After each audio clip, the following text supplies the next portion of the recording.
is happening to you guys? And welcome to another episode of the Fins Tailgate. I am your host, El Capitan, and happy Memorial Day, everybody.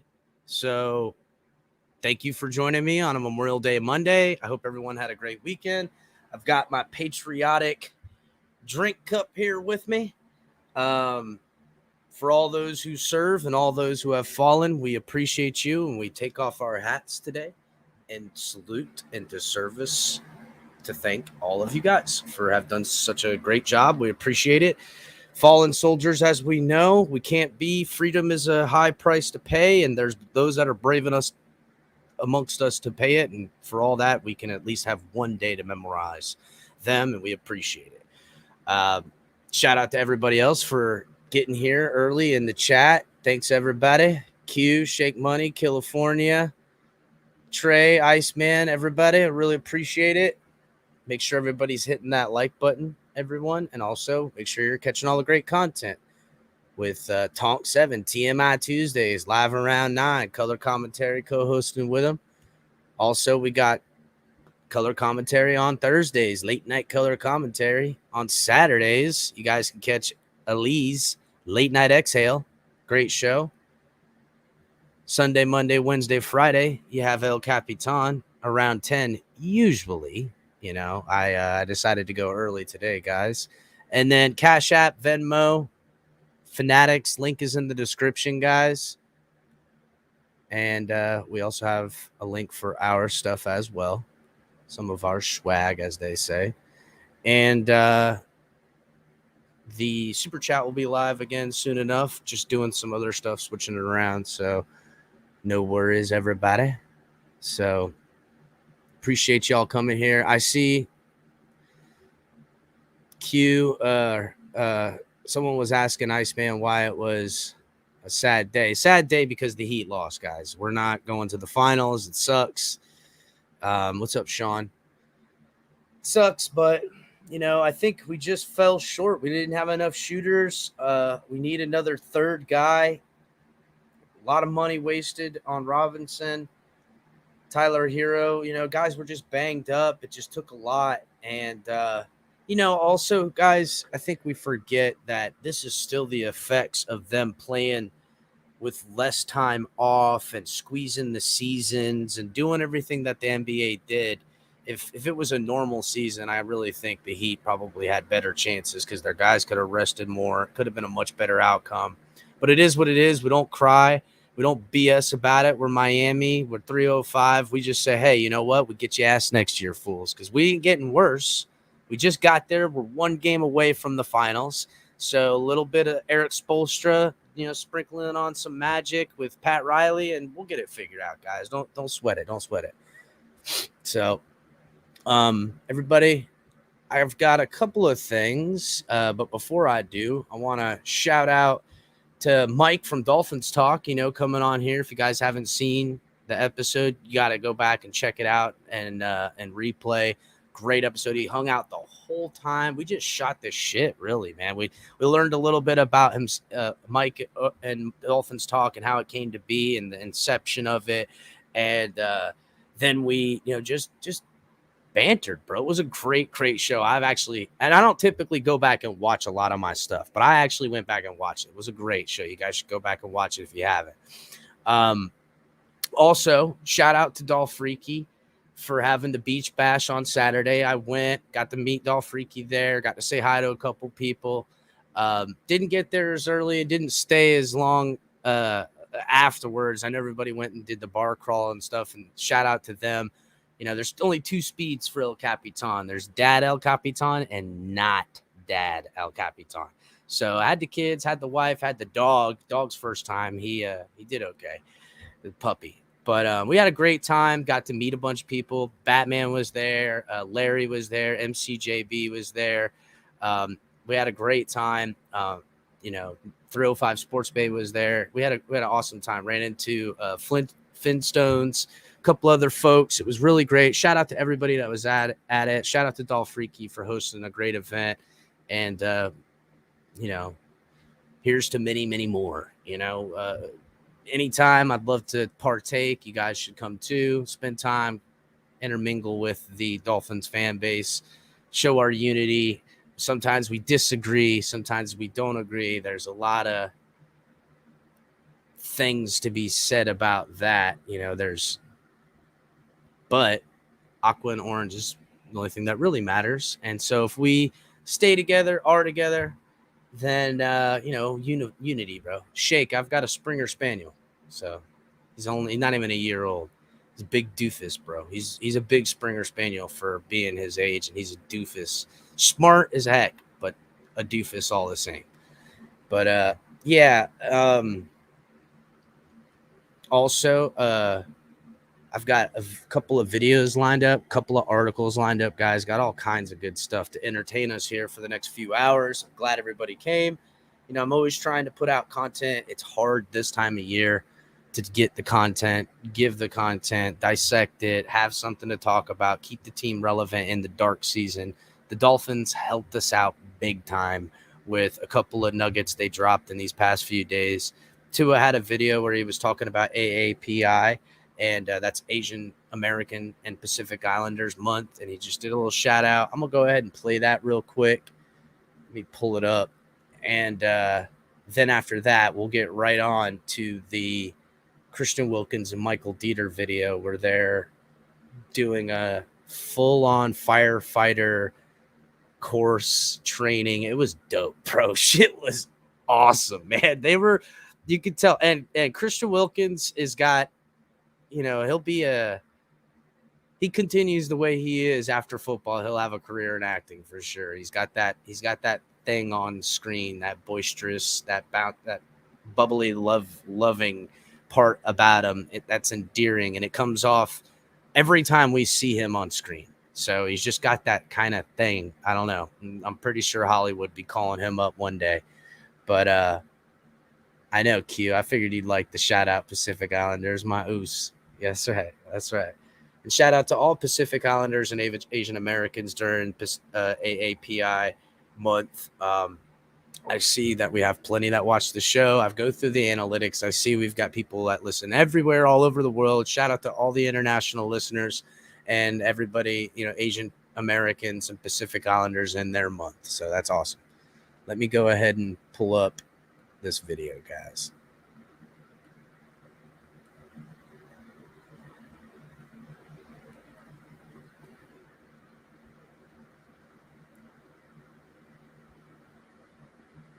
My name is Tua Tagovailoa, quarterback for the Miami Dolphins. I am of Samoan heritage. It's really been the foundation of how I go about doing things. We're just raised in the culture. We have a lot of kids running around because both sides of my parents have many siblings. Our last name means the world to us.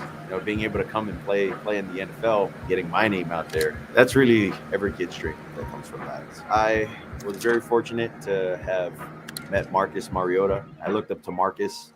I looked up to guys like Jesse Sapolu, Jack Thompson. They used to call Jack Thompson the throwing Samoan. So, I thought throwing Samoan. It means a lot for me to buy into being the next generation to keep our culture going. And it's also to encourage, kids from the islands to continue to pursue their dreams. I would say we're also fortunate to have a month dedicated to Polynesian people, as well as others that are joined within the community of the AAPI.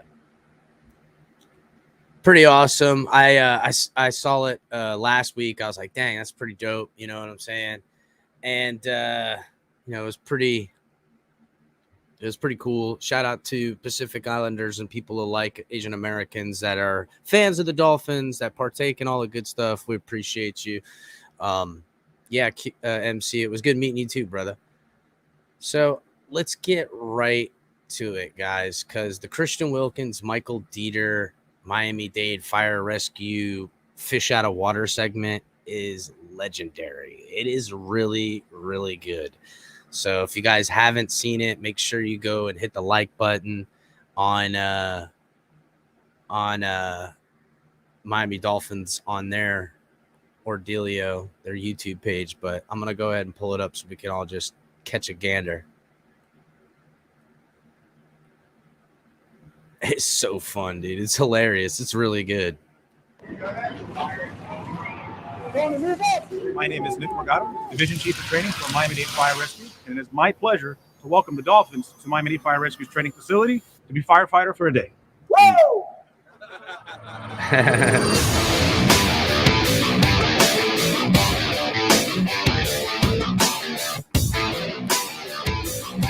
Hell yeah.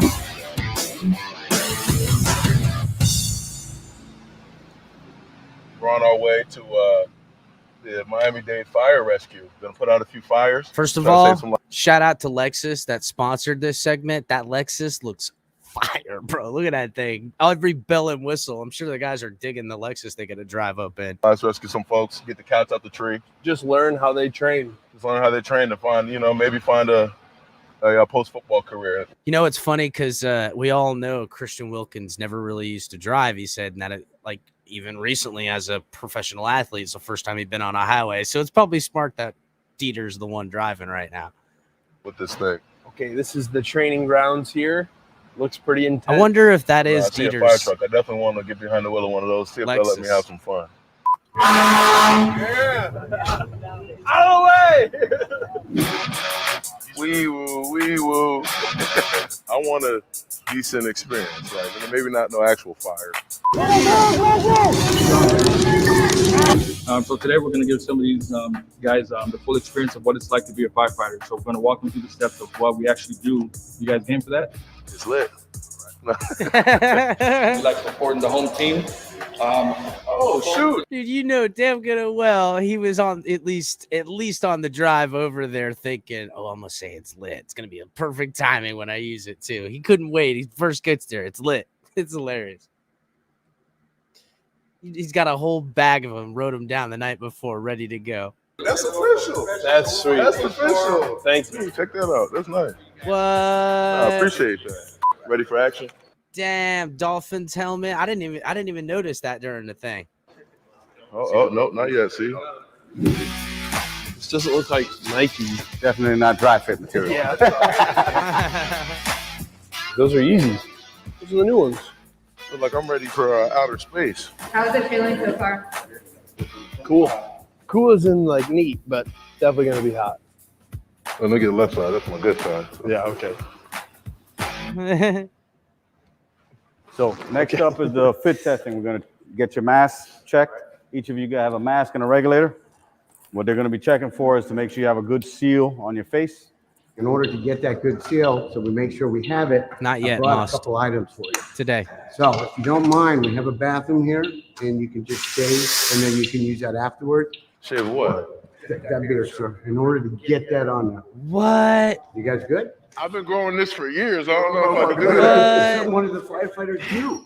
Now, this is something y'all do to rookies. Y'all playing. I'm going to show you the hose that we're going to be operating with in the building. Forward is closed, back towards you is open. We're going to show you guys some tips and tricks on how to handle the hose, how to move with the hose, so when we go in there, we're ready to rock and roll. Bring it up. Yeah, I got a little kickback. I want to try. Yeah, let me do it a whirl. He's staring at it like, oh man, give me the hose. I want to shoot the hose. That's how they talked him into a get-go. It's like, hey, we want to do a thing with some firefighters. And which one of you guys want to go? He's like, do we get to use the hose? Like, yeah, you get to use the hose. Man, he's like, all right, me first. I bet you Christian was the first one volunteering for this entire activity. You can go around, make it a circle. Okay, let me write my name. There we go. Put my number on it. Oh, go ahead, give that a try. Let's go, Deiter. Oh, whoa. Might have fire up the pump, might have it down the ground. Listen, Deiter, with the bad balance, bro, this isn't good. Go ahead, give that a try. This is not a good look for my potential center. This might be why Connor Williams is coming after his job right now. It's not good. Let's go, Deiter. Oh, might have fire up the pump, might have it down the ground. Oh, Cut it down.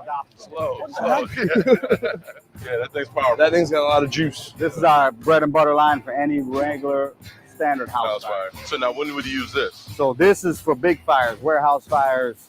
Charge it up, Tony. Oh, they got the big one. Got my 6. Woo! How did you do it so good? That was so Give me good. an application. Sign me up. Looked like he was watering his flowers. It was intense. We're gonna be going inside. Damn, did Deiter not do that one as good? And they didn't show it? I thought they showed him doing that one. Come on, bro. What happened? What happened? I guess Deiter didn't do it. Or did he? I don't know. That's all right. That's all right. The rest, I mean, guys, it gets so freaking dope towards the end of this video. It's awesome. Stairs. We're gonna set up our water supply and we're gonna make an attack on a fire. Let's do it. Yeah. Attack that thing. Don't be scared. We have a cool name like the blue team or something or red team. You guys gonna be engine 2 members. Engine 2. Just engine 2. I hear All right, you, cool, Q. cool. I know it's got so how do you kickback. communicate? It's like engine 2. Go, But, go. Nozzle. Okay. Engine 2 nozzle, Not- engine 2 doorman. I need all the official codes and everything. 6'2". You're gonna be in the truck Holding getting dispatched to something a fire. They're gonna drive, and you're gonna get dressed moving. You know which way you're gonna put on your air pack? So over the head, you want the bottom of the bottle coming up first. Put it over. Your elbows are gonna go through here. Drop that thing off. Yeah, boom. So I can remember all this. Think of like a Wednesday practice where they install Right, everything. yes, and you're like, install. okay, now go remember Yeah, it all. practice, right. You're like, are you sure? Take all this knowledge and go run into the building on fire. Hurry up. For the evolution, we're gonna show you guys how we're gonna load you guys up with the hose to go up the stairs. This is your first 50-foot bundle. I'm gonna load you up with another 50 feet. While I have all the gear on. And I'm already 100 pounds heavier. Cool. Gotcha. We're gonna take off walking up the stairs to the second floor. This is basically a dry run of what we're gonna do. All right, so from here, when we go in this door, we're going on our knees. Now that's without gear and the hose being like turned up too. Because when you go into a real fire, it's hot and you cannot stand up. So we're going all the way down. Y'all got knee pads? This is where the fire is gonna be. This is a bedroom fire. So that was basically a dry run on how we're gonna do it. With all the gear on air, real fire. We ain't scared of nothing. Oh, we built for it. Are we? So what are you guys typically doing, like, before you get a call or whatever? Just like, I don't know, like, could just be doing anything. One of y'all playing pool, one of y'all eating a bag of Funyuns. Training. You could be trying to clean the station. You could be checking out the truck. You could be trying to eat. Anything. Yeah. Give me a little power bar or something, man. I need some fuel. I'm telling you, I'm gonna faint. For every training burn, we like to do vital signs to make sure everyone's physically fit to go in and healthy to go in. We built for this. We built for this, man. This ain't nothing but game day. Ricky, Could you imagine if they weren't physically fit? No way. you ready to take them in? We'll look like a bunch of girls when their favorite song come on at the club. I'm go. Look at my eyes. If you would have stuck the landing, he'd have been What are the cool. benefits? Fire exposed scene, 9300 Northwest 41st Street. Dude, go! We got action. We got action. Let's go. I'm on this side. Let's roll. Oh, shit just got real. Let's do it.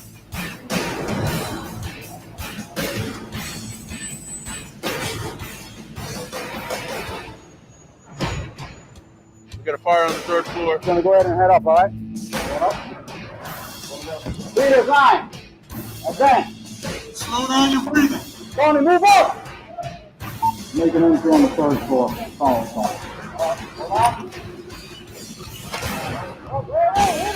Oh, shit. All right, shut it down. Let's go. Spray some water in that kettle. Bro, they're not playing around. They give them the full works. Give us hands. What do you say? Give us hands.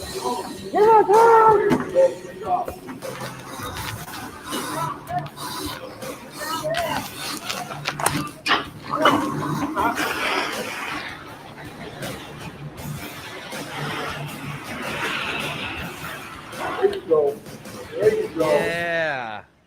You good, Christian? I'm dying, dude. All right, Michael. Hey, you're doing it on the mountain now.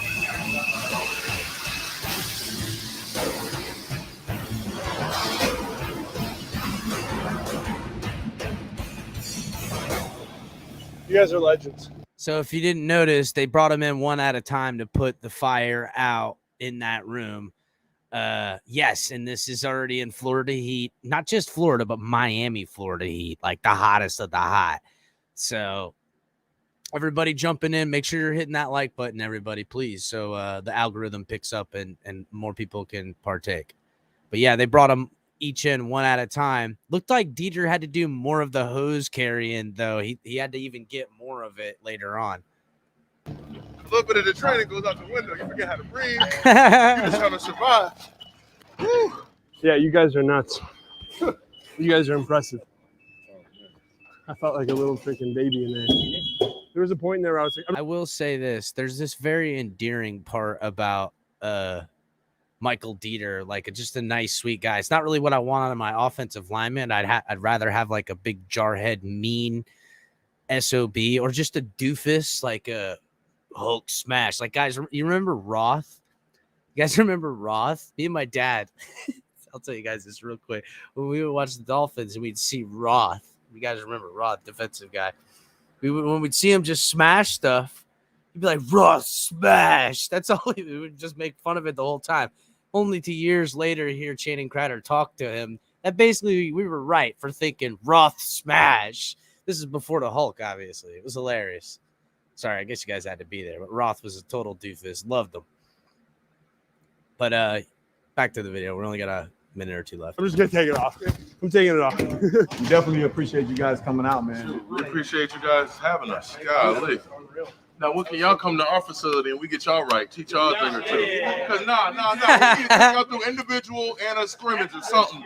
After that, How do you feel right now? I thought I was going to be all right. I've been working out. I've been in shape, but They'd call for more hose. Are you sure? you're in the line of fire. You just got to kind of find a way to, like, calm it down, shrink it down. Same thing like on the football field. When it's a 10-play drive and things are going fast, you got to be like, all right, damn, hold on. Just one play at a time. Breathe. Like, slow it down. All right, cool. You know, like I could see a lot of those similarities. You can see the leadership roles too, because I'm like, I was in there dying, and you guys were all like, hey. Breathe. I was like, you sure? Like, I think I'm gonna die. So, like, This is leadership, it's all the same. I think you guys did good, man. For a couple hours of training out here, to go into something like this is a complicated environment. You guys saw the communication to move that hose. A couple more reps, they'll be ready to go. Yeah. Less weight. Right. It's way less. Drop off Lose 15, pounds, 20. yeah. If y'all need a model for the firefighter calendar, I got you. Yeah. With my shirt singed off. With my shirt singed off. That's hilarious, bro. Listen, that might be another one he had ready in the bag, because that's a good joke right there. That's hilarious. Let me be February. Black love. All right, gentlemen, I want to take this opportunity for thanking you for participating in training today. And as customary in the fire service, we have challenge coins for you to signify the completion of your day's training. Awesome. So, Thank you, sir. Appreciate congratulations. it. That's how you pass it off. Hell Thank yeah. you so much. Thank you. Thanks a lot. Well done. Sweet. Well done. Get to keep those helmets too. Very much.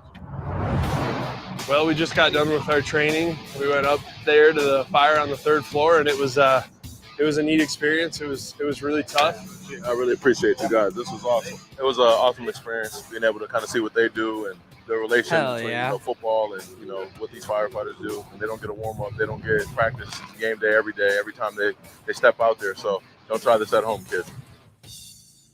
Hells yeah. I told you guys that was awesome. So how much shit y'all think they signed for all them firefighters? They had to sign like everything, right? You know they did. It was good. It's a good deal. Yeah, Matt Roth smash. It was hilarious. That guy was just something else. If you guys can go back and watch the early 2000s, that Roth was something else to watch. Wasn't the best player, but when he got a hold of somebody, he made him pay. Yeah, that's true, Scar. Definitely. All right. Shit was hilarious. All right, so I have an article here from Omar Kelly. I'll go ahead and read that. Then we'll play some more shit. Got some mainstream media stuffs. Something from it's with Stephen A. and Ryan Clark talking about the Dolphins. Also, There's a CBS free agency recap, off-season recap for the Dolphins, and they do a little bit of fantasy football talk. And then another from First Take. We'll play all those. But real quick, I'll read this Omar Kelly article about 10 Dolphin players whose seats are getting warm. Shout out to the Sun Sentinel, Omar Kelly.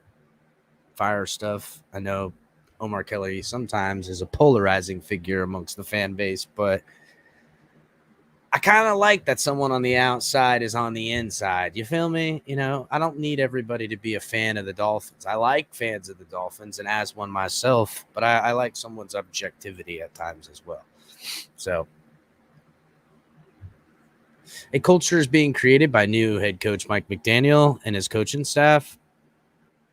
A new offense is being installed by the Miami Dolphins, meshing what worked for quarterback Tua Tagovailoa with the core foundation of play-action-based West Coast-style offense, which I am trying to work this entire edit video of, the fullback and how he can work. I'm trying to work it out, guys. I'm having a lot of hard time with a lot of the copyright stuff.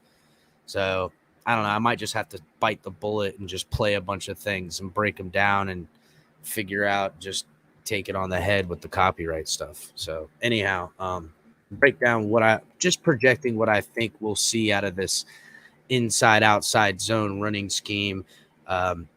Sometimes using, traps, back end traps, and then gap scheme inside the zone. So it gets pretty, I don't know. It's not so complicated, but it gets layered with everyone and what they ask their roles to do. Wide receivers got to block, and it's weird, man. Like, you'll see a wide receiver come up, and typically where the fullback is taking that, say they run a play, and the fullback takes the D end. Well, on this one, they're going to have a crackback block. Fuck it. Sorry, guys. I got off a tangent. I've been watching a lot of film lately. Back to the article. A defense that returns most of the core players is being tinkered with, and new leaders are stepping forward to show young players the way. While everything that takes place during the NFL team's offseason programs happens without pads, there's plenty that can be achieved during a week of minicamp practices, like the sessions the Dolphins will begin on Wednesday. So that means there's also plenty at stake. Here's a look at 10 players whose futures with the team aren't solidified footing. Therefore, their performance and practice in upcoming training camp will be critical for their survival. Ooh, I like that. Critical for your survival. Are you going to make it in this dark business, or are you going to survive? All right, so first guy they got on here, Myles Gaskin. I do think Myles Gaskin's seat is extra hot, especially because his skill set. Myles Gaskin's a good running back, multiple running back, but he doesn't do anything great. He's not a great pass catcher, not a great route runner, not a great, blocker, not even a great in between the tackles runner or outside runner. He does everything good, nothing great. There is something to say about how hard the son of a bitch works. For anybody that doesn't know, Myles Gaskin works his ass off. He is super, super hard to beat in the weight room, on the field, prepared, stuff like that. So he might edge somebody out just because of that. But there's so much more upside with Salvon Ahmed, and we don't know what kind of upside we get from Jared Dokes or Zaquandre White. These guys, I don't know. I have nothing to compare them to. I can go back on their college stuff, and I like what I see. But as we all know, college to NFL, I don't want to say it's night and day, but it's fucking night and day. All right. So it is what it is. All right. Anyhow, Gaskin, who has started 17 games for the Dolphins in the past 2 seasons, but his 3.8 yards per carry average for his career is very underwhelming. It's possible it explains why the Dolphins added 3 veteran running backs, Chase Edmonds, Raheem Moser, and Sonny Michel this offseason. But expect Miami to take a tailback by committee approach. I totally expect that. Everyone should. And don't expect Gaskin to bow out of the competition. That's what I was just saying. Gaskin ain't no bitch, bro. He will work his ass off because the 2019 7th round pick is a fierce competitor. And that's how the former third teamer won the starting spot. And that's the deal right there. Like, I know in some ways, I think other guys should edge him out, but man, he is just, I don't know. Gaskins, I don't want to ever count out a guy like Gaskins. It just, it's hard to count out guys like that. I can tell the just grinding, hard-nosed son of a bitch that if he's lacking in something, if someone said, hey, man, you got to do this better if you want to keep your job, he's going to go, all right, he's going to do that better. He'll work day and night. Next guy on the list, Solomon Kinley. Kinley went from rookie starter in 2020 to forgotten offensive lineman in 2021 with 124 snaps last season. Whether or not he fits into this zone running scheme, wide zone running scheme, that the Dolphins are building comes down to the type of shape the 340-pounder can get himself into this summer and how he moves when it comes to run blocking when the pads come on in August. Each offensive lineman is getting a clean slate with this coaching staff, so we'll see what the former 4th-round pick will make good use of. For everybody that doesn't know, I follow Solomon Kinley on IG, and he has been putting in that work since February. Since before then, since the Dolphins stopped playing football, and probably even before, I don't know for certain, but I know as of late he's been putting in extra work. And I will say this, he looks leaner. Like, he has those big puffy cheeks, but he actually looks leaner in his face, which is telling to me that it says 340 pounds right here. He is definitely not 340 from what I can see. And he doesn't seem like he's thrown in the towel on winning a job for the Dolphins. It's a real long shot, but I don't know. He was good when we asked him to do run blocking. So maybe if he can work it out, hopefully he can. Damn, Irving, he's going Atkins. Scott, he just honestly, what happened to him is he showed up a little heavier than he was supposed to, and got in Flores's doghouse and was never allowed out. Not just put in the doghouse, but was pretty much you're not going to be allowed out. And he was inactive a lot last year too. And that's kind of what I was saying, Irving, that if you look at him on Instagram, he looks a lot lighter in his face now. I'm pulling for everybody. I mean, listen, it'll shake out to who the best man wins, but it's one of the reasons why I have a hard time watching college ball. And I've told you guys this before. They're young people trying to make their way, trying to have a job, make money, make a living. Now, I have a lot less sympathy for people who have $10 million or more. But guys like Solomon Kinley, 4th-round pick, I'm pulling for a guy like that. And in some ways, I'm kind of still pulling for Deiter as well. It's a little different when it comes to, like, if you're a first-round draft pick and getting millions of dollars. The expectation's high, son of a bitch. You need to work it out. That ain't my job. I didn't get selected in the first round. Anywho, next person on this list, wide receiver Preston Williams. Definitely, I wouldn't call Preston Williams low-hanging fruit as far as someone to be cut. I just couldn't imagine Preston Williams making it again with just how little he's performed over just last year was terrible. But again, it might be the same situation with Preston Williams as Solomon Kinley. Same. And we put this all together in what we know about Tua and how Flores you're dead to me. You can't earn back on the football team with me, apparently. And Preston Williams got a little bit of that doghouse too. 2 seasons ago, Williams was viewed as one of Miami's top young talents. The former Colorado State standout burst onto the scene as a playmaking undrafted rookie and earned a starting role quickly. But he's battled injuries the past 2 seasons, and his struggle to master the offense has hindered his growth.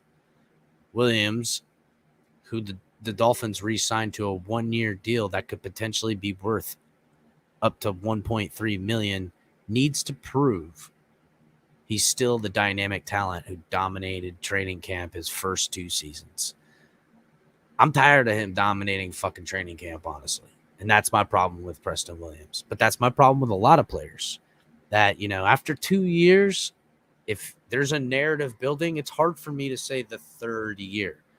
And I'm willing to give clean slate in a lot of players because of the coaching staff that's on here. I trust their eye as far as offense goes a lot more than the last coaching staff I had in here. But just like if they were making big plays on defense right now, I would question it more because I still have some questions about, well, unless it was a defensive back, because if Pat Surtain and Sam Madison are writing off or signing off on a DB brought in, then maybe I would, give that a little bit more deference. But I think it's safe to assume that things done on the offense, if they kept a guy like Preston Williams on the team, I'm hoping more that they figured him out and that this offensive coaching staff knows how to get the most out of him, versus to where I worried that other offensive coaching staffs fell in love with the physical attributes and all the shit that Preston Williams can be. I just don't know if he's willing to work hard enough for it. Kind of like, one of these people that skate by on good looks or just, knowing all the right people or having money already. Things come easy to that. There's not enough dog in there. And I need first of all, I need dog in my, and I've seen the dog on the field out of Preston Williams. I don't understand. So that's why I'm willing to say, okay, maybe it was Flores with Preston, a la the same way with Tua and like Lynn Bowden potentially, which Lynn Bowden's next on the list. With a lot of these guys that I think we thought from 2019, or excuse me, from 2020 that we seen in 2020 that we thought we were going to see in 2021 more of, that we didn't. I know Lynn Bowden got injured, but well, speaking of Lynn Bowden, next person on this list is Lynn Bowden Jr. The talent was obvious in his rookie season. Bowden can stop on a dime, and his run after the catch skills make him a unique athlete. Problem is he struggled to learn NFL offenses and hasn't been able to stay healthy the past 2 seasons. Bowden, whom the Dolphins traded for 5 months after the Raiders drafted him in the 3rd round, must carve out a role for himself in this West Coast style offense and become a playmaker to safely make it on the 53-man regular roster. Me, I would rather, if I was making this roster and it was down to Bowden or Preston Williams, I'm taking Bowden 100 times over.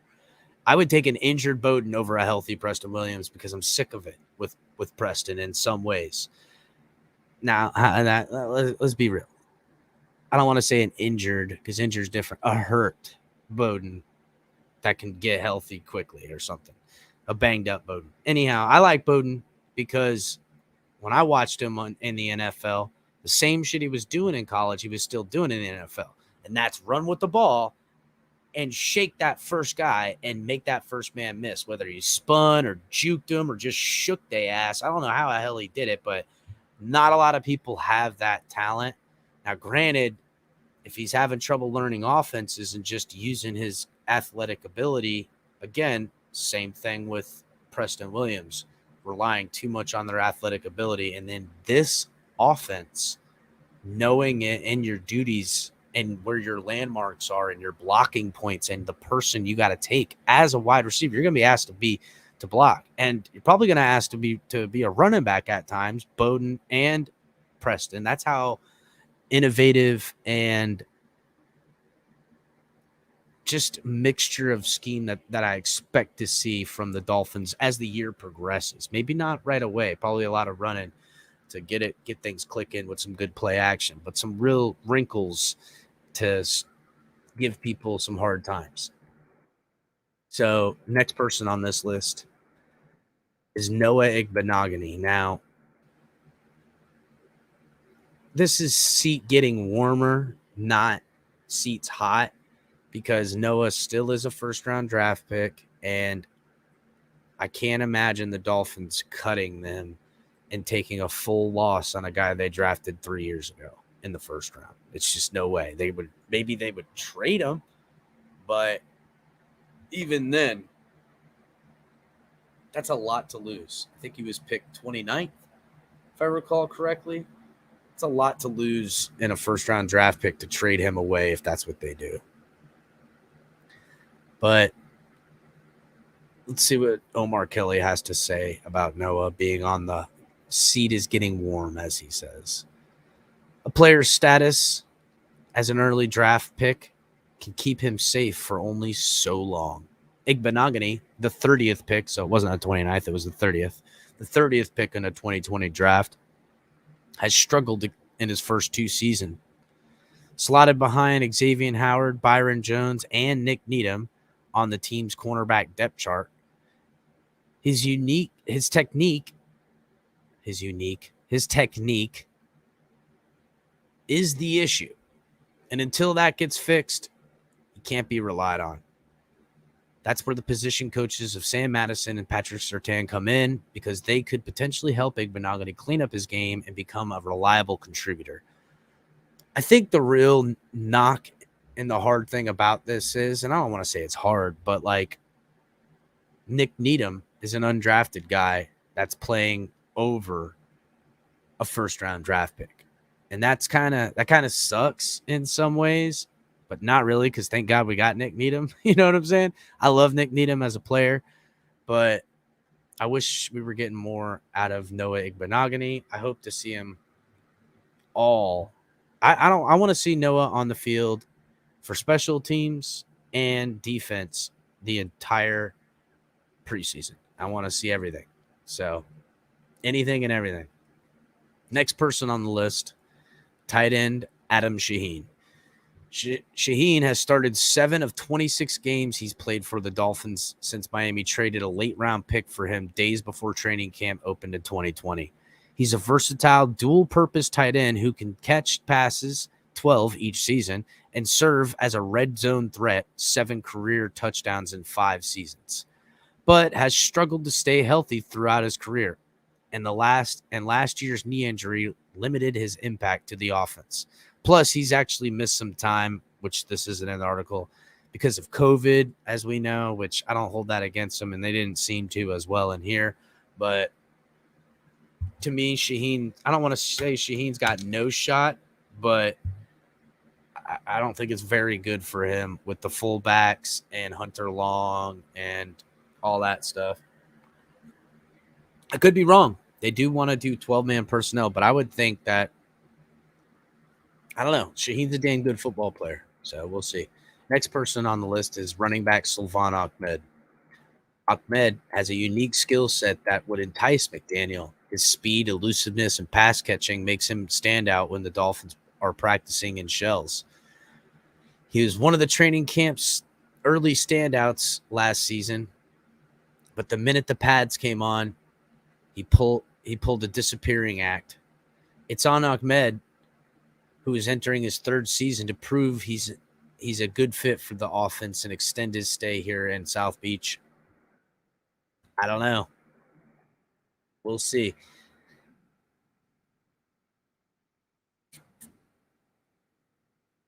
Next player on this list, tackle Greg Little. The Dolphins acquired the former Panthers' 2nd-round pick last season when they realized their offensive line needed reinforcements, but Little didn't contribute at all before ending up on IR around mid-season. The former Ole Miss standout possesses the athleticism to excel in the Dolphins' new scheme, but must prove that he can be reliable. That he can be a reliable tackle, or else he will be churned again and will officially become an NFL journeyman. That ain't no bullshit. This is a big year for Greg Little, who to me is big on the bubble because there's a lot of guys in that room, a lot of talent. Robert Jones, Larnell Coleman, these guys. But Little was, he was with all the boys back when the Panthers were still playing and stuff like that. So there might be, I don't know. Next guy on the list, tight end Ethan Carter, and I said him earlier. It's a toss-up for me between Ethan Carter and Adam Shaheen on which one I would have on my offense. I guess for Mike McDaniel, I would say probably Ethan Carter wins because Ethan Carter plays fullback, can play it. I know probably they could put Shaheen in there, but I don't know why. I just feel like Ethan Carter might edge him out in that role, in that backup fullback. He does a lot of special teams work. Ethan Carter was signed to a 3-year deal last offseason to serve as a backup tight end and core special teams player, but he failed to have a significant impact in either unit. With Miami adding 2 fullbacks, Alec Ingold and John Lovett, the odds of carving out a role for as an H-back are slim unless he becomes ultra productive during training camp and can exhibit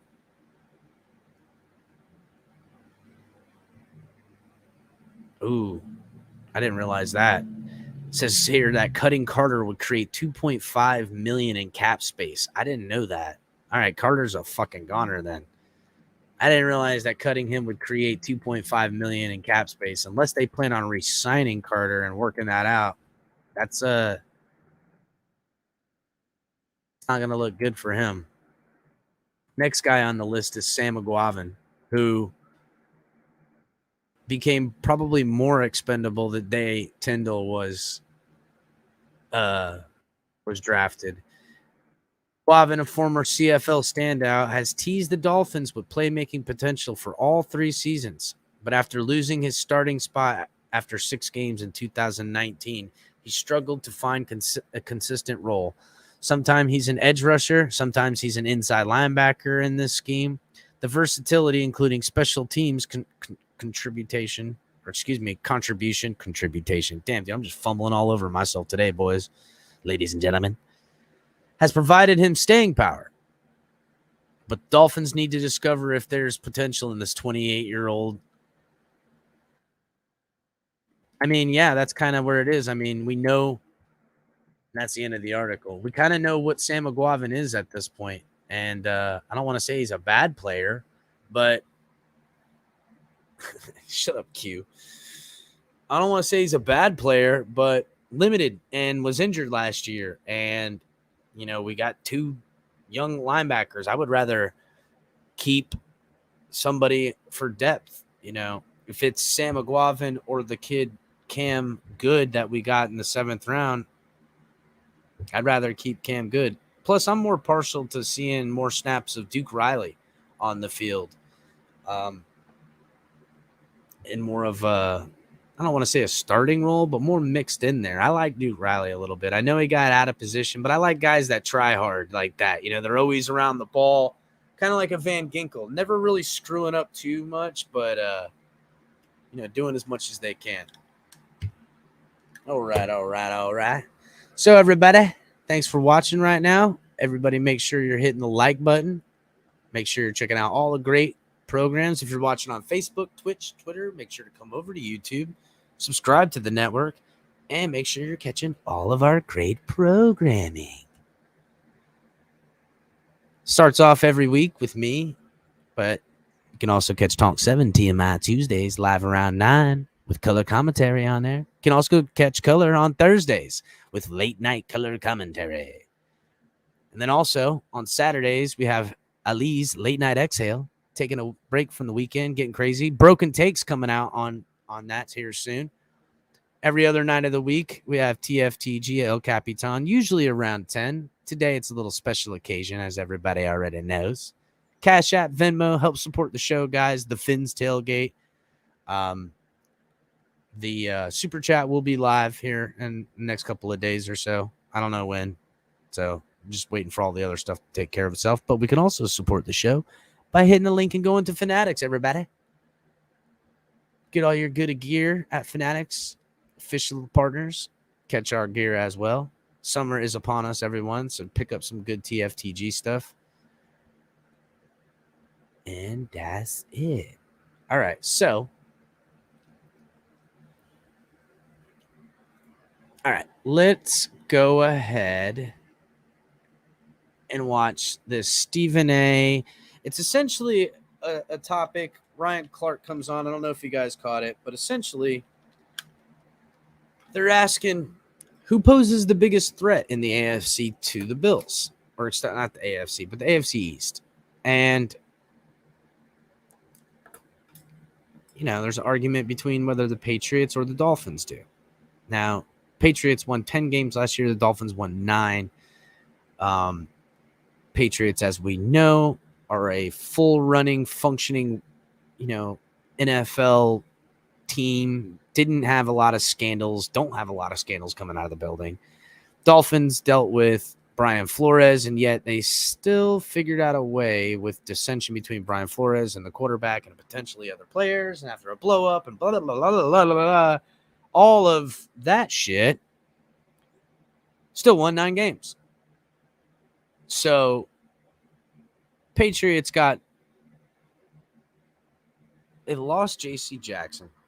They lose their offensive coordinator. I don't even know who is their offensive coordinator. We're now starting to hear rumors about players questioning what's going on with the offensive play calling. Because as we seen early on last year when we had 2 offensive coordinators and then come to find out that, oh, no, really it's the quarterback's coach talking to the quarterback, we were all like, what the fuck's going on? Because it looked that stupid on the field at times. It looked like there was too many Chiefs, not enough Indians, as they say, or whatever, you know, too many chefs, not enough cooks, or I don't know what the fuck you want to say, whatever you want to call it. I don't care. So let's play the video. Fuck it. All right.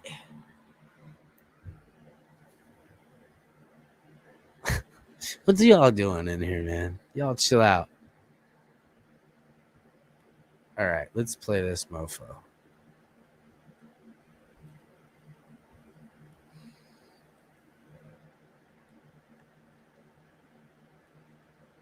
All right, here we go. They're coming, and that's my transition here. OTAs are in full swing, and maybe you're going for Dolphins games. And the Patriots have yet to name a new OC after Josh McDaniels left to take the job as the Raiders head coach. Mac Jones looking to build an impressive first year in which he led New. Impressive. I mean, I guess the son of a bitch went to the Pro Bowl and shit, but like, I don't know. I don't get it. I don't get the extra Mac Jones love, the fucking Big Mac Jones love. I don't understand it. I really don't, guys. I don't get it. All right. New England to the playoffs, and things are looking a little different in Miami this season. Tua has a new, young, and offensive-minded coach. And, oh, yeah, don't forget about this addition, Tyreek Hill, who was traded from the Chiefs and given a huge contract. Here's the cheetah on his new QB. Yeah, and this is a couple days ago, so they're going to talk about this is the cheetah interview, the Tyreek Hill interview. At first, I thought it was going to be something crazy, the ball going all over the place, but Tua actually has, you know, probably one of the prettiest balls I've ever caught in my life. So they did a little editing there because for anyone that watched the interview live, and I'm pretty sure Ali played it on color commentary on Thursday when he filled in for color, the interview with Tyreek. He even referenced it. He goes, I'm going to stop talking about Tua's balls because it's sounding weird. So it's kind of way to not, you know, shy away from the awkward conversation and just call it like it is. All right, I'm done talking about how his balls are pretty. Wait a minute. It's very catchable. Tua is a very accurate quarterback. He's a heck of a talent. Balls are touchable. Such touchable balls. All right. That was pretty good there at the end. Got all right, guys. Got an article from the Miami Herald here. Barry Jackson, Senior Bowl Executive Director, assesses Miami Dolphins rookie this offseason. This is Barry Jackson from the Miami Herald. Shout out Barry Jackson and the Herald. Always putting out great work, great content all the time. Keeping us Dolphins fans fat and happy with knowledge and all kinds of good stuff. As we head into a Dolphins minicamp this week, Senior Bowl Executive Director Jim Nagy, a former NFL scout, assesses the key rookies added by the team at quarterback, wide receiver, and running back. His feedback in a phone conversation went something like this. Anyhow, Kansas State quarterback Skylar Thompson, the second of the Dolphins' 2 7th-round picks. Nagy had to say, we liked him going back a couple of years. We were watching him quite a bit. Met with him at minicamp. Really liked him. I thought his age, 24, would force him to go undrafted. Good athlete, gritty kid. He plays the position well. He processes well, makes good decisions. Has been a durability thing and an age thing with him. We had good grades on Skylar the last couple of years. You're drafting a guy. You anticipate competing for an undrafted free agency. So by picking him in the 7th round, you avoid needing to compete with other teams to sign him. He's a good quarterback. Thompson has impressed the Dolphins during his team's offseason program. So much so that Miami recently cut Arizona Cardinals quarterback Chris Streveler. Thompson had shoulder surgery in 2020, ending his season. Nagy said he looked good in minicamp last offseason. In a radio interview before last season, Nagy said that he's a big guy, put together guy. He showed me the scar from his surgery. His arm was live. He got power behind his arm. He threw it with good velocity. His arm is good enough. There's so much to like about his game. The competitiveness, the toughness, the pocket feel. The thing that hurts him a little bit in the stats, those aren't going to jump off the page. He plays a pro-style system, so he doesn't have to have those gaudy 40 touchdown numbers. But what he does have is experience in a pro-style system that's proven. There's a lot on his plate pre-snap, all motions and shifting, and running an NFL system. So Nagy had some good things to say about Skylar running a pro-style system, which is kind of what you want in a quarterback, like as a backup, somebody that can come in and run, a base offense and get you out of a jam, or listen, I seen that kid run the ball pretty good too out of Kansas State. But Kansas State's a far cry away from the NFL. We'll see what he does.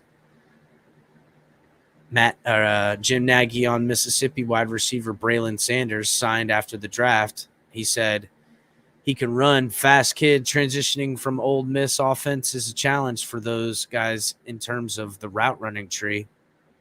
He's a good athlete.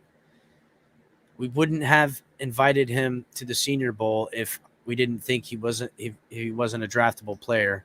He was late add for us for the Senior Bowl.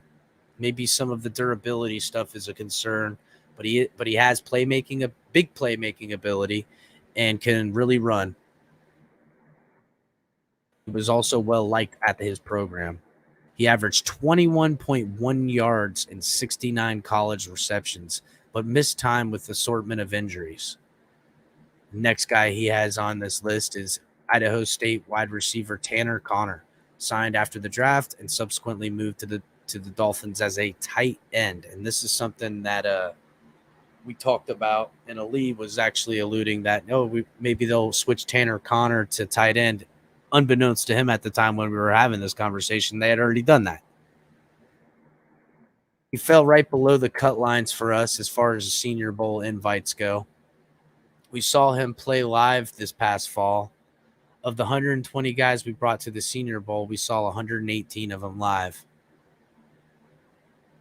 We went to Portland and saw him play in Portland State. We knew he would be fast. He was a 10.5 100-meter guy out of high school. You've got a guy that's 6'3", upper 220s to low 230s and running that well. He didn't get a combine invite, which surprised me. That 10.5 he ran on the track team in the 100, you can see on tape he can really accelerate off the line of scrimmage. He's for a big guy. He's a bit of a tweener. He's a big physical wideout, or he's an H-back tight end, which that's pretty good for this team right now if he can play all those types of positions.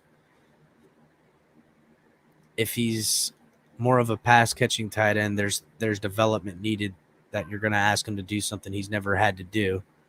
Or excuse me, you're not asking him to do something he's never had to do. Dolphins will try the 6'3", 226-pound Connor at tight end.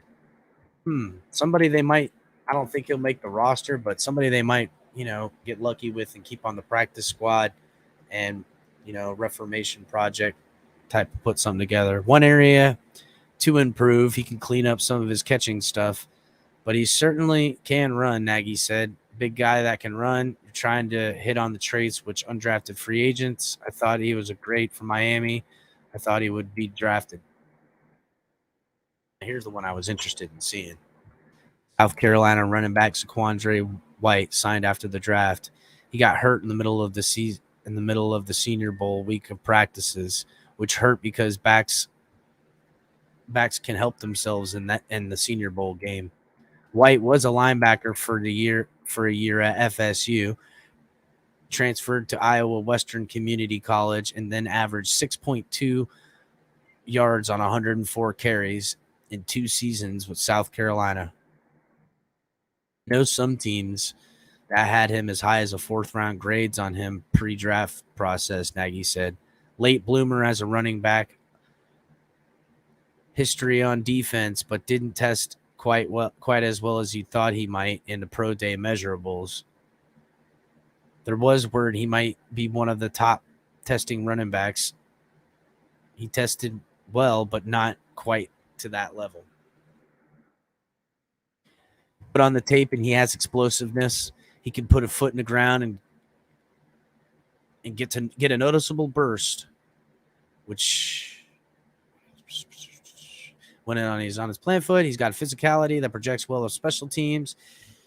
You feel good about Zaquandre White's physicality and explosiveness on contact and as a running back. On defensive tackling people, it should help on special teams. Nice get for Miami. He has the make it talent. Nagy said he also said that he didn't evaluate Texas wide receiver Eric Ikuzama, which but that was the one I was looking forward to, the Zaquandre White. I'm interested about him. Tape is hard to find in like a lot, so there is some tape, but it's just a short highlight tape. It's not enough. I'd like to get some of that film, but it's hard to find. Alrighty. I have this CBS video here, guys, of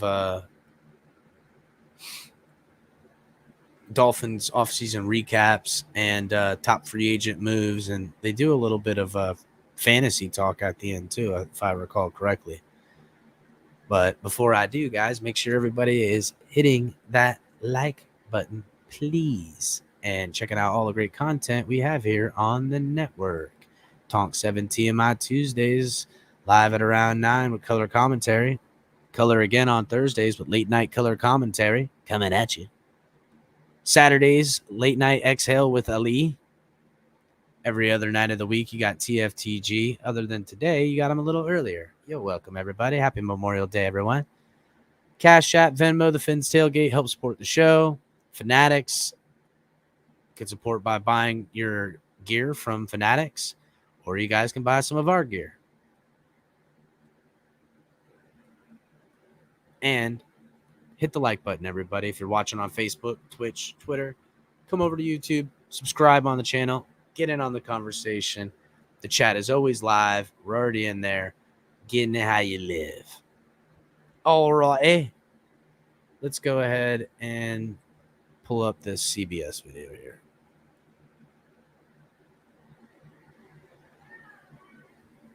What's happening, Fin Terry? All right. Happy hour with our Jonathan Jones. Now, JJ, how would you categorize Tua entering year 3? Well, Listen, I think the best that we can see of Tua when he's healthy is sort of a game manager. And I know that that is a term that a lot of people think is almost a football pejorative. It's not. You can win with a game manager, right? Jimmy Garoppolo isn't a superstar, and he was up by double digits on the Kansas City Chiefs in the Super Bowl. Wait, dude, that was terrible. Don't say that he was up to only lose. That was a terrible. I'd say game manager and talk about Brady even. Or they lost. You can actually win with a healthy game manager, and that's what I think Mike McDaniel wants to see out of Tua Tagovailoa here in his third season in the NFL, their first season together. They want to see a guy who, okay, he's not going to take a whole lot of risks, a whole lot of chances, and so that means that you're going to be able to control the football. You believe in what you're building there with GM Chris Greer. And so as long as Tua doesn't make those fatal mistakes, as long as when you do need to hit the big home run type pass, he hits it and he puts and allows the defense to be in not disadvantaged situations when they don't score on offense. I think all of those things would really... Listen, I think so much of the rhythm that Tua finds, even though he was, there's a lot of short passes to get that, play action RPO going. I think so much is going to change by just the scheme and a commitment to running the football around here. It's just so vital, man. It's such a huge, huge, huge part. I venture to say that, well, I can almost guarantee it. If we had Mike McDaniel last year, we probably wouldn't have gotten Jalen Phillips. Probably would have Najee Harris. Now, personally, I wanted Jalen Phillips and Jalen Waddle in the first round, and that's what I got. I'm happy. So I like our running back room right now, and when this team starts blocking the way it needs to, God willing, we're going to see a whole different type of quarterback out of Tua because that rhythm is going to start happening. Really show, frankly, a leap for Tua. And again, I can't express this enough. He needs to stay healthy. Yeah, health is obviously key in this. And you got to look at his first 2 seasons in the NFL. You have a defensive-minded coach in Brian Flores. So obviously with the new coaching staff, you got Tyreek Hill there. He's hoping to turn things around in year 3. We're going to get to those topics in a second. But back to Tua right now, what level of pressure do you think he's facing this season? Because obviously, the pressure is on. He's got to win. Yeah, absolutely. I mean, if it's on a scale of 1 to 5, with 1 being, no pressure and 5 being the most pressure, I think it's pretty close to a 4. I mean, we're talking about a guy pretty close to a 4. I don't know. I would, if we're doing a 1 to 5 scale, I would say I feel 5, but I don't think Tua feels 5. As far as pressure goes, I think a lot of pressure. I think with the amount of pressure he already felt from last year, even though this is the end-all be-all year as a Dolphin, all the other stuff swirling on off the field, and just in the locker room with the coaching staff and stuff like that, that probably was more pressure than even the pressure that's really on him now. Who, Mike McDaniel took this job believing in what he could do with this offense. More importantly, Stephen Ross, the owner of the Miami Dolphins, hired Mike McDaniel to bring this offense into the 21st century. Well, if he can't get it done with Tua, is it the coach or is it the quarterback? Is it the quarterback that many people believe you shouldn't have drafted number 5 overall a couple of years ago, and instead you should have had Justin Herbert there sitting there, and he should be with the Miami Dolphins? That is always going to add pressure, and certainly last season added plenty of pressure there. When you continue to look at it, again, you have the health, you've added Tyreek Hill, you have these weapons that are there, and it's an all-important year 3 for Tua. It's sort of like, hey, there are no more excuses anymore. And so because of all of that, I think the pressure is absolutely out of 4. Not that there is pressure that there would be a mid-season change. Yeah, I don't see that. Outside of injuries, I want to see Tua suit up for better or for worse. Bottom line. And I say for worse with because I don't think the floor is so far down where we're seeing just someone struggle out there throwing 6 picks and just getting taken to the house. Unless he's injured, that's different. But I don't want to see any mid-season. That would piss me off. I think that Mike McDaniel is committed to Tua starting out and through the season. But as we have seen with so much quarterback movement in this NFL over the past couple of years, that after year 3, if this is the guy that we have seen for the better part of the past 2 years, the Miami Dolphins may very well decide to move forward and move on from him if that's the Tua that we get this year. Yeah, it's funny And how there's that's almost like listen, that's the truth, guys. I mean, look, in a perfect world, Tua comes out, he balls, he plays top 15 or better as far as a quarterback with the top 15 or better run game, and we're kicking ass, and we get to keep those first-round draft picks, and we're in the playoffs, and we ain't got to worry about shit. That's the best. That's best case scenario. Worst case scenario, it doesn't work, and Tua gets injured, which to me, that's where it'll happen. If Tua gets injured and misses 6 or more games next year, it'll always be that kind of thing. And I know where a lot of Dolphin fans have fear, because if he goes somewhere else and has success, we'll feel like, well, maybe we should have held on to him a little bit longer. But the truth of the matter is that if he gets injured again and misses 6 games or something like that, he's going to lose his job. And that's not the perfect world for Dolphins fans. But it is the contingency plan in some ways. Like, you get 2 to 3 years to try to figure it out, and if not, you're out of there. And I mean, you think about Tua, he's been knocked for his size, his arm strength, but you look at what they've added this year in a player like Tyreek Hill. You also have your second-year speedster in Jalen Waddle. So what are your expectations for their offense? And John, that ain't no lie. We could have Zach Wilson. Yeah, so listen, if you want to look at a Tyreek Hill and say, how many receiving yards is he going to get? And you look at a Jalen Waddle and you wonder, okay, is he going to be able to repeat that 1,000-yard receiving season from last year? I think that Jalen Waddle can absolutely do that. I think that Waddle can be a 1,000-yard receiver. I just don't know that he's going to get it. So I said on an episode a couple days ago that Jalen Waddle and Tyreek Hill, 1,800 yards between the two of them minimally. Anything less than that, it's going to be a failure. So I am interested to see some of these rushing yards, too, out of a couple of these guys. So I expect to see some rushing yards. But again, and I've been watching a lot of tape as of recent. Again, I'll refer to it. There is ways that you're going to be able to do an inside pitch to Jalen Waddle. Just think about what I'm saying there. An inside pitch to Jalen Waddle. No defense is going to be prepared for that. Coming back on motion, stop, and now he's the wing back and comes and takes a pitch looking like he's going to go to the outside, but takes it inside. Going to fuck up the game with that. And that's because the linebackers have all shifted to where the motion's going. I'm sorry. I really got to figure out how to get this film to you guys. On as many receptions and targets. Remember, Jalen Waddle was getting targeted so much by Tua in that offense last season because they didn't really have a run game. So there was a lot of horizontal passing. Yes, Mike McDaniel is going to continue some of that, but hey, they got some dogs back there at the running back position, and they have fortified their offensive line, one that was very, very bad last season, one of the worst 3 I don't know about that, Carlo. People have heart for him, too. I think that we can still see that production from Jalen Waddle. But he will play his heart out. I agree with you. I think we're going to see a higher yards per reception. Meanwhile, for Tyreek Hill, it's really, really hard for me to sit here and tell you that Tyreek Hill is going to have more receiving yards than he did in a season with Patrick Mahomes as his number 1 target when you have a young quarterback, a young wide receiver in Jalen Waddle. But even beyond that, the issue, and we kind of joked about it earlier, Tua doesn't.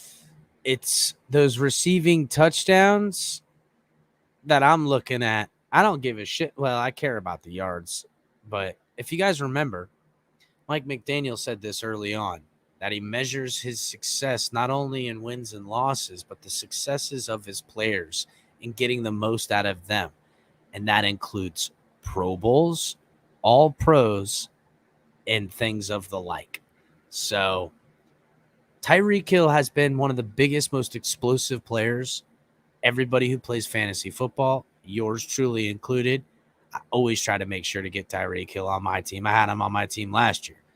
And I'm going to take him again this year if I can get my hands on him, which in turn, Tyreek Hill putting up Tyreek Hill fantasy football numbers transfers over to Tua's numbers as well. We should see all around better numbers in the fantasy football realm from Dolphins offense.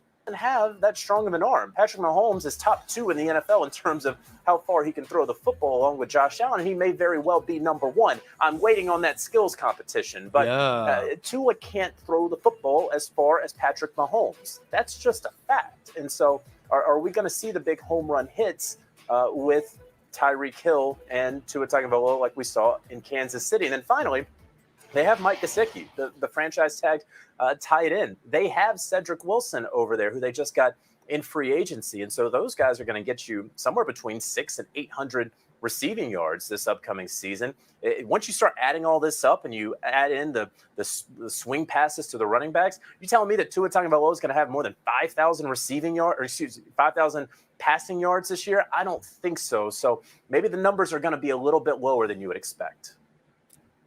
Now, we've done this before, projecting passing yards. I think 4,300 or more is very reasonable for what I should expect out of Tua in this offense. Yes, Vaughn, I will. I'm going to do a whole fantasy football once a week show. I'll have it together. Maybe I'll do some kind of prize money one where everybody puts into a pool and there's a winner. And then also maybe I'll do like a free one. I love fantasy football. It's very fun. I honestly love the analytics in fantasy football too, as far as understanding, other teams and players and who's up and coming. It's how you see like an Olave if he's putting up big fantasy numbers. It's a little bit of scouting for defense too, 5,000. If Tua hits 5,000 fucking passing yards, I will be surprised. I will be honest. If he hits 5,000 plus passing yards, I will be absolutely stunned. Because and I get it, there's one more game, so it's going to happen more. But mostly because there's going to be a lot of running. And they're even going to have some of these wide receivers run. Now, oddly enough, there are going to be some little shovel passes that are technically a run that the guy's going to take 25 yards or more to the house potentially. So that's going to inflate numbers. But I'm not going to cry if Tua gets inflated numbers. All kinds of quarterbacks get inflated numbers. What the hell?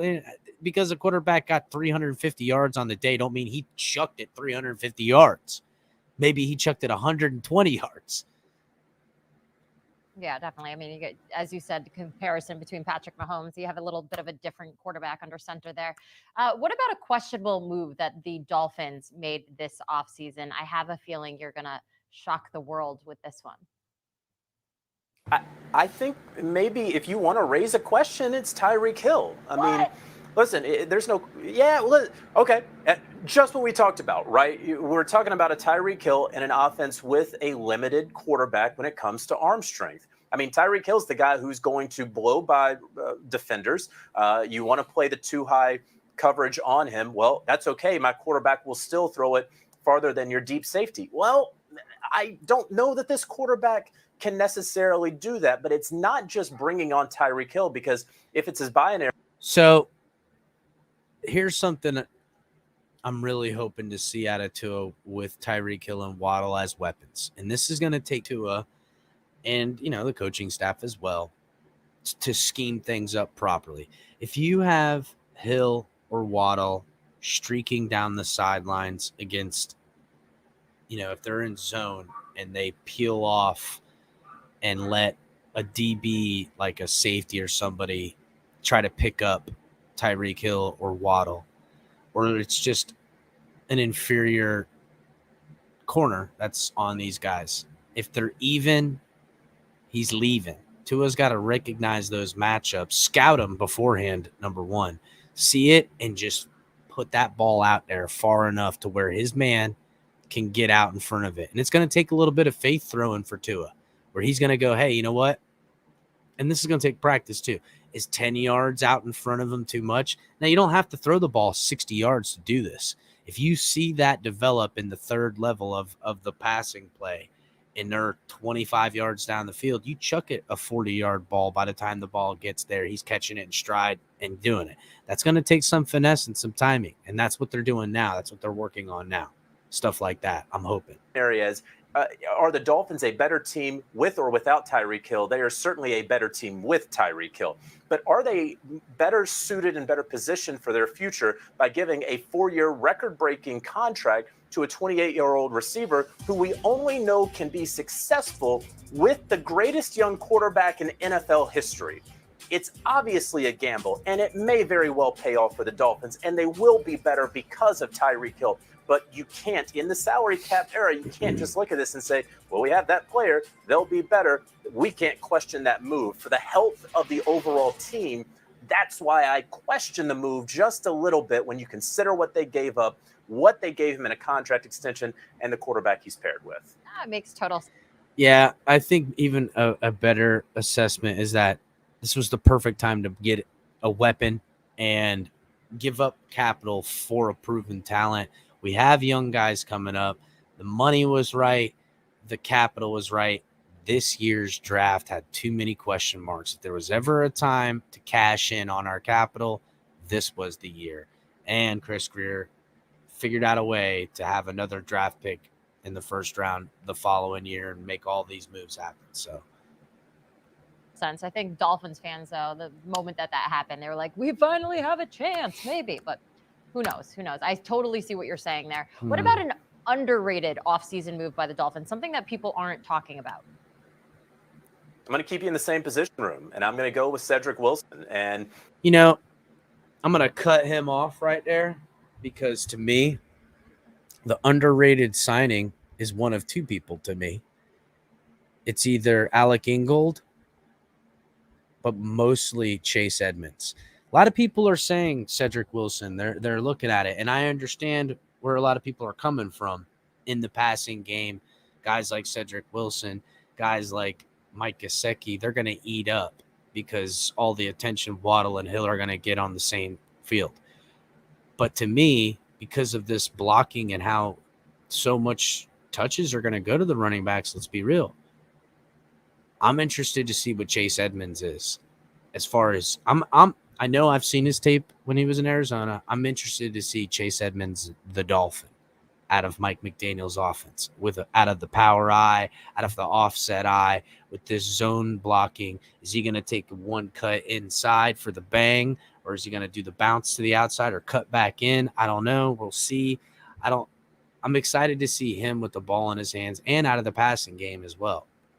That's the underrated signing, but I think that's the one everyone's sleeping on. This is a guy who, he played for the Dallas Cowboys, and so I think a lot of folks got to know him a little bit, but it was a sneaky good signing in free agency by the Miami Dolphins. A 3-year, $22.5 million contract. I think it was very fair for both sides. You have a guy who can be a solid number 3. I think at a worse team, he could be a probably low end 2. He's a guy who was 600 receiving yards. He had 6 touchdowns last season. For the Cowboys in the absence of Michael Gallup, really kind of took over there. And one sort of thing that he can do that not a lot of wide receivers can do as well, he can sling the football. He's 5 for 5. Yeah, he can throw the football, but so can Lynn Bowden Jr. No disrespect to Cedric Wilson, who I expect a lot out of, and he's already kind of played third fiddle in an offense and had productivity. So something to think about. 5 for 111 passing yards in his career with the Dallas Cowboys. That includes a touchdown pass in there. And so you want to get, sophisticated and funky with Mike McDaniel and his offense. Put the ball in Cedric Wilson's hands and let him throw it down the field once or twice. Let him get funky. Yeah. I know. I liked it too. Wilson the funk. Reported 67 receptions, 837 yards, 8 touchdowns. And when you think about it, you mentioned the Cowboys, obviously there. You think about the group that was surrounding him there. So you're getting this really talented player that played in a strong offense. So it'll be interesting to see how that plays out. That's for sure. Yeah. All right, we're going to move on to actual games now. So we still obviously have some time, but when you're looking at the overall Dolphins schedule, what stretch worries you the most? Yeah, I'm worried about that week 14 to week 17 stretch because, listen, I don't know how great folks feel about the Miami Dolphins, but no matter what, you're looking at this team that they're going to have to finish strong in order to get into the postseason. And so we see that stretch. In all honesty, that week 14 matchup is huge for the Dolphins season. December 11th, one day before my birthday. Usually that would be the game we would go to in December because I got my dad's birthday and my cousin's birthday. We're all in December. A lot of my family's in December. But it's at the Chargers and at the Bills. But that week 14 game, that's going to be a huge game. He's right. And it doesn't get any easier with the Bills in December 18th. You know it's going to be cold. At home for the Packers. Huge game. At the Patriots, January 1st, going to be cold again. And then thank God for the Jets at home for the last game of the year. This is a good stretch right here. Right there where you're going to have to play the Chargers. And not only are you then going to have to turn around and play the Buffalo Bills, well, you're going to have to play in Buffalo. Then you get Green Bay. Then you have at New England. And these are difficult games, even if they were played on a neutral field. But what you have, and this is something that Tua talked about in sort of his exit interview last season, talking about how he needed to get better playing in inclement weather and conditions. Well, here you go, Tua. You get to play in December, heading into January in Buffalo and in New England, and got to have it divisional games. And so that is going to be a very, very tough test for this South Florida team. And again, you are playing against 4 teams that, would it surprise you if any of these 2 teams are in the Super Bowl? And so now you have 4 Super Bowl contenders that you're playing in tough conditions for 2 of them. Very difficult stretch for the Miami Dolphins. I feel bad for whoever's on the sideline of those games. Now, with that stretch in mind, and that is not an easy stretch, give me your record prediction for the Dolphins for this season.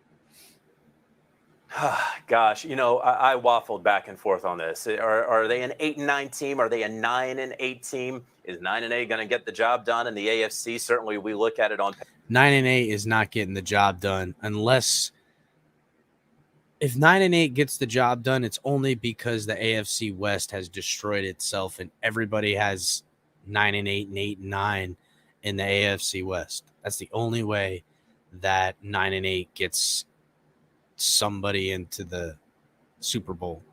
Paper, and we say, well, I mean, probably not. However, the AFC can certainly beat up on everybody and on themselves, and maybe 9 wins get you in. All right, maybe not. So, listen, I want to have them right there at 8.5. If I have to pick right now, I'm going to say 8-9. They have a really tough opening stretch as well. When you look at their schedule, where they have the Patriots, the Ravens, the Bills, and the Bengals as well. And so I talked about that Week 14 stretch, but man, I can't wait for that Week 4 Thursday night football against the Bengals. Everybody knows it's going to be a slugfest. I don't give a shit that they were just in the Super Bowl. For whatever reason, the Dolphins and Bengals, on prime time in particularly, always come fisticuffs before it's over, man. Some of the best football games. Until they get that gimme in Week 5 against the Steelers Jets, for Sunday night, too. You getting it. Some tough sledding for them. So I look over there and I see a half win here, a full win there, and I can get up to 8.5. You want to tell me that they're going to win 9 games? That's fine. They win 10. That is a very, very successful season, no matter if they make the playoffs or not. They win 9 games. It's a loss, guys. It's a bad feel in the building, and heads are going to roll. Do you want a sports network that ain't no lie. If the Dolphins only win 9 games this year, go laterally. M- says 8 or 9 wins. Tua's gone. McDaniel might be fired. That ain't no lie. I don't know if Tua's gone in particularly because there's somebody gone now. That's for damn sure. Probably a lot of people gone. So I don't know if Tua's gone. I don't know if McDaniel's gone. But I do know that if we only get 8 or 9 wins, we're going to know whose fault it is. Is it Tua's fault because we lost too many games? Was it his shortcomings that held the team back? Was it McDaniel? Did he not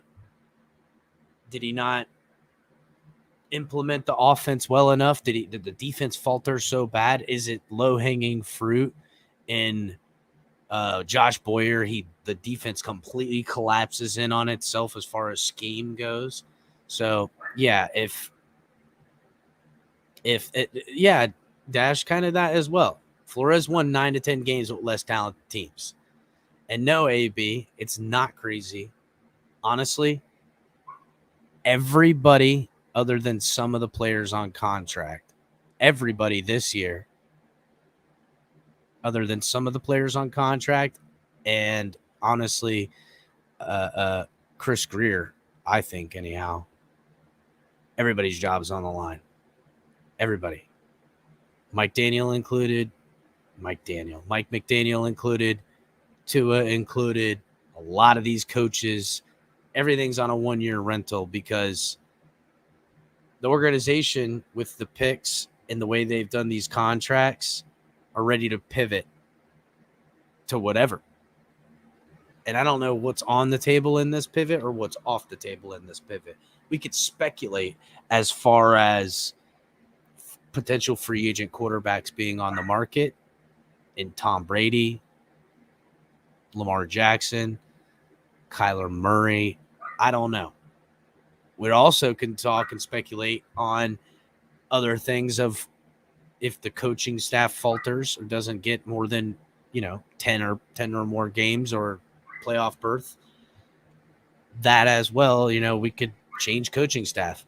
Maybe Sean Payton, maybe somebody else. I don't know.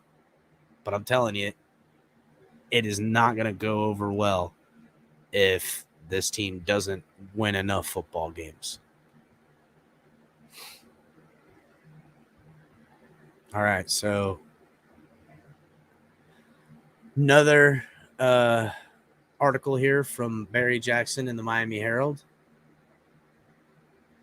In 13 years, the Dolphins have rarely flummoxed or flustered a John Harbaugh coach team, losing 8 of 9 games against Baltimore since Harbaugh took over, and that ain't no fucking lie. Just like there was a long time there where the Texans, every time we played the Texans, we knew we were going to lose. I don't know if you guys remember, but there was a time where we had the game, and then in the very end, we'd lose. As of recent memory, the Ravens have been that team for us where we just get beat and just beat up all game against the Ravens. Winning against them last year was fucking amazing. And really, if you looked at the schedule last year and you wrote win over Ravens, you were lying to yourself. So that is until their Thursday night game last November when the NFL world wouldn't believe what it was witnessing. By blitzing their safeties more than any team in NFL history and playing tight man coverage, the Dolphins suffocated Lamar Jackson and the Ravens offense to a 22-10 win that helped Miami turn around the season.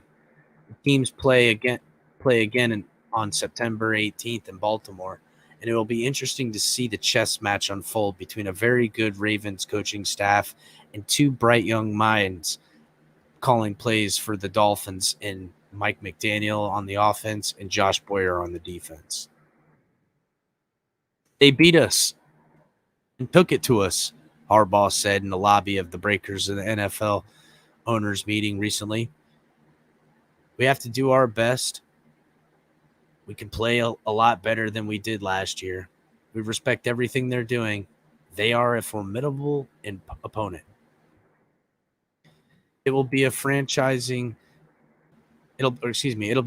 be fascinating to see if Boyer blitzes nearly as much as he did that Thursday night game, and how the Ravens will counter with a little more time to prepare for the Dolphins. Did a great job with it last year, said Harbaugh. We have to do better than we did that year. I asked Boyer this. Even though the Dolphins at their best had considerable success with their defense's approach and returning with most of the same personnel, how often do you think about making subtle changes to the approach and adding wrinkles so that teams cannot predict what you are going to do based on last year's game tape? Boyer said he thinks about that a lot.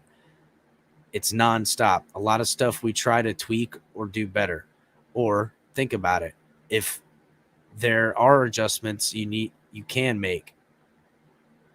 The big thing is when you're installing, you're looking for logical teaching progression. Those thoughts are constant, and they are always variables. What teams are doing to you and what you're looking to do to teams.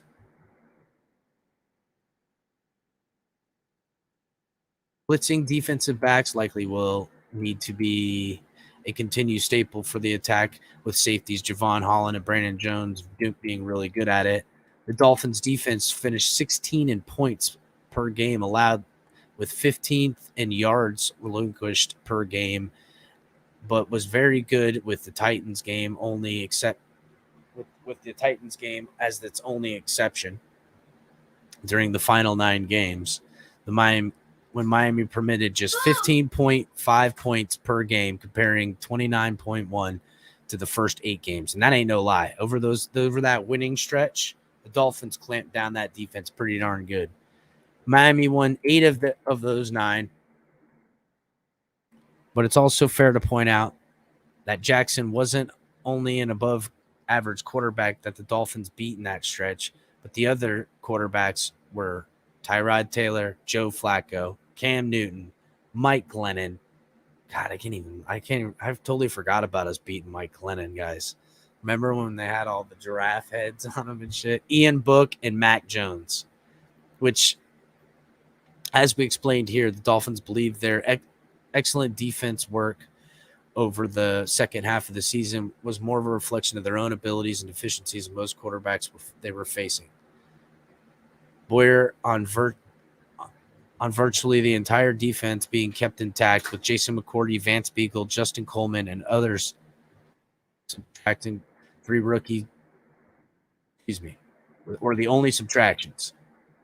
They add third-rounder Channing Tindall and veteran Melvin Ingram. It puts you in a different starting point that there are familiarities. I guess there's some things that with our guys having familiarities of certain checks that we get in and out of, that obviously helps us, and that you're not spending time on something that's a brand new concept. With some of that, there's just recall. That gives you the ability to do some very similar things, but tweak it a little bit here and there to improve it. I think it gives you some advantages. Probably the biggest advantage is just the communication between the players. Not only do they know the guys that are next to them, they know how to play. That's what Boyer said in this interview. Boyer on the Dolphins re-signing Emmanuel Ogbah, who had 18 sacks in the past 2 seasons with 126 quarterback pressures during that time, 6th most amongst all edge players. He gives us some versatility because he can do multiple things. We're obviously excited to have him back. He's a good worker. He understands the system and the process. So all positive vibes with him back. Ogbah is a very, very giving teammate. He's looking forward to helping Jalen Phillips develop. Ogbah had this to say about Jalen. Jalen is a smart kid, Ogbah said. I know the first year it felt like a lot of things were moving too fast. The second year he's going to settle down, and I'm looking forward to seeing him succeed in his second year. All right. Count NFL Network's David Carr is the one former quarterback and first overall pick amongst those who believe the Dolphins can legitimately challenge Buffalo in the AFC. You've addressed every need you possibly want, Carr said. You add Tyreek Hill, who's an absolute burner. You add Mike McDaniel, who we know is a great play caller. He's obviously brilliant. Tua Tagovailoa's strengths is ripping through his progressions. The nice thing about this offense that Mike McDaniel is going to run is it almost plug and play if you're a quarterback. We've seen it with Jimmy Garoppolo. As long as you can get through your reads, you're going to find the open guy. It's going to be the same thing in Miami. NFL Joe Thomas, the former all-pro left tackle, said Tua it has everything he possibly needs. Will he be able to push the ball downfield that he has now that he has the fastest wide receiver in the NFL? Is he going to be not so fast to take the check down? Struck me at the owners' meeting is how liked and respected McDaniel is amongst his peers.